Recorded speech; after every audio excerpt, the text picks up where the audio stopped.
For decades, the name David Phelps has stood as a towering symbol of excellence in gospel music. With a voice that could move mountains and a soul deeply rooted in faith, he wasn't just a singer.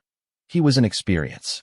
From grand stages to quiet church pews, David's voice became a beacon of hope, a sound that touched millions and stirred hearts across the world. He was more than talent. He was passion, a boy with a dream who grew into a powerhouse vocalist, delivering every note with raw emotion and conviction. When David Phelps joined the Gaither vocal band, everything changed. His soaring tenor became the very soul of the group. Whether lifting spirits with a triumphant anthem or moving listeners to tears with a humble hymn, his voice had a way of reaching people where they needed it most. But his gift was never just about performance. It was about connection. Every lyric felt personal. Every show felt like a conversation between hearts.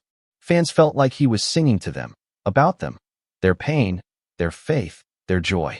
Outside of the Gaither stage, David's solo career flourished. Albums like Life is a Church and Freedom proved his artistry went beyond gospel norms. He was a storyteller, a bridge between scripture and sound, tradition and innovation. His music wasn't just heard, it was felt. His concerts were more than shows.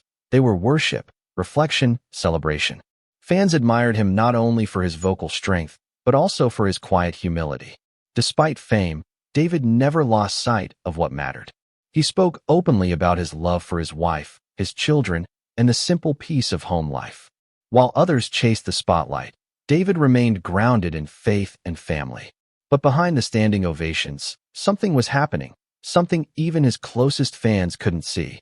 Behind the scenes, David was struggling. Years of touring, pressure, and the demands of a public life began to take their toll.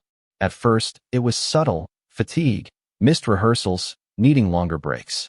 But it wasn't just exhaustion from the road. There was a heaviness he couldn't shake. Backstage, he'd sit quietly, rubbing his temples. His energy, once boundless, began to fade. The vibrant performer so many adored now looked weary between songs. And then the voice, his voice, the very thing that made him a legend, began to falter. During rehearsals, he would stop mid-note, clearing his throat, shaking his head. Something was wrong. His perfectionism brushed it off as allergies or stress. But those closest to him saw what he tried to hide. He was struggling, and it wasn't going away. Soon came the cancellations. At first, a few shows. His team issued vague statements, scheduling conflicts, unforeseen circumstances, but whispers began to spread. Was he sick? Was it burnout? Was David Phelps stepping away? His once active social media turned quiet. Friends grew concerned. Fans waited for answers. But David smiled through it all, reassuring everyone with a gentle, "I'm just taking it easy. Nothing to worry about." But there was something to worry about. And then it happened.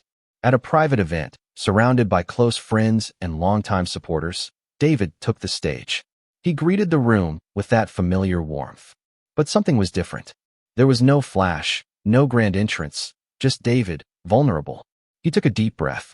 "For the past few months," he began, "I've been facing a challenge I never imagined." The room fell silent. "I've been dealing with a health condition that has affected my energy, my ability to perform, even my voice." He didn't share every medical detail, but what he said was enough to leave the crowd shaken. Whether it was a vocal disorder, a neurological condition, or something even more serious, one thing was clear. David Phelps, the voice that had carried so many, now needed support of his own. Tears filled the eyes of those in the room. Guests quieted their sobs. Fans and friends watched as the man who had lifted their spirits for so long now stood before them, unsure of what the future would hold. "For years," he said softly, "my voice has been my gift, my calling. But lately I've had to face the possibility that I might not always be able to share it like I used to." He paused, looked around the room. "I don't know what the future holds," he continued. "But I do know this. My faith is stronger than ever. And I trust that God has a plan, whether I'm on the stage or off it." There was no music, no performance, just a man. Brave, honest, and broken, but not defeated.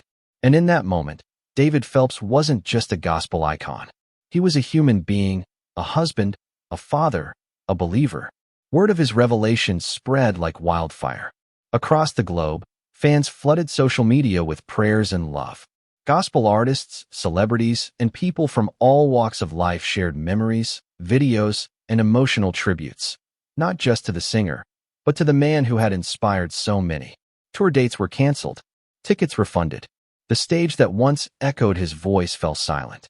And for the first time in decades, David Phelps stepped away from the spotlight. But he wasn't alone. His wife, his children, his faith, they became his foundation. In the quiet moments at home, in the spaces where no microphone reached, David began a new journey. One not filled with applause, but with healing. And though we don't know what tomorrow holds for David Phelps, one thing remains true. For years, David Phelps had been a beacon of light in gospel music, a voice that moved mountains, stirred hearts, and lifted spirits. But behind the soaring vocals and standing ovations, no one could have predicted the storm that was about to shake the foundation of everything he had built. Though David had always prioritized his faith and family, life suddenly forced him to slow down more than he ever had before. Something had changed. Health concerns emerged, ones that couldn't be ignored. And just like that, the spotlight dimmed. The stage fell silent. David Phelps disappeared from public view. He spent his days at home, surrounded by those who mattered most. And in that stillness, he began to reflect, not just on his career, but on his purpose. Where was God leading him now? What did this unexpected pause mean? Whispers began to circulate in the music world. Some close to David believed this was temporary, that after recovery, he would rise again, stronger than ever. But others weren't so sure. Had we already witnessed the final chapter of a once-in-a-generation voice? Music executives, longtime collaborators, even fellow artists were left in limbo. Could David continue recording if live performances were no longer possible? Would his voice return to its full strength? Or would he find new ways to pour his gift into the world, through songwriting, producing, or perhaps mentoring the next generation of gospel voices? Questions hung in the air like smoke. But there were no answers. Not yet, not even from David himself. One thing, however, never wavered: his faith. In a deeply personal letter shared online, David broke his silence. He thanked his fans for their love, their prayers, their patience. And with raw honesty, he wrote, "Even in this difficult season, I know God is guiding my path. My voice may rest, but my message will never fade." It wasn't just about singing. It never had been. It was about the connection, the message, the spirit behind every note. Weeks turned into months, still no public appearances, no performances, just silence and the growing ache of uncertainty among his fans. Would he ever return? Or had he already decided to walk away from the stage for good? Some feared the worst. Others clung to hope, praying for a miracle. And then, out of nowhere, it happened. An unassuming message appeared on David's official social media pages. No fanfare, no explanation, just a simple post. "I have something to share with you all. Join me this Sunday." Those words ignited a firestorm of speculation. Was this his final goodbye, or the moment his faithful followers had been waiting for?